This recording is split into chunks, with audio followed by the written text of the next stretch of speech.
profitable things you can do. This house behind me here has a 350 square foot garage, and we're going to convert that into living space. So homes around here are selling for about $300 a square foot. So do the math. It's like an over $105,000 return on an investment that's not going to cost nearly that much.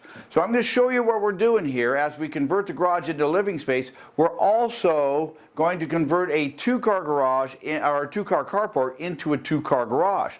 So right now we're just in the process of excavating for the slab, and there will be a series of videos as we complete this. But I wanted to share this with you because if you want to make money in real estate, finding properties like this that you can add square footage to for relatively inexpensively is a great way to add to the value of your home, whether you're keeping it or selling it. In this case, it's a VRBO property, so we'll be able to rent it for more, and we'll have more space when we come to enjoy it as well.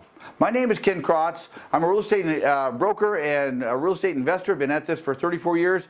I want to show you how to make money in real estate.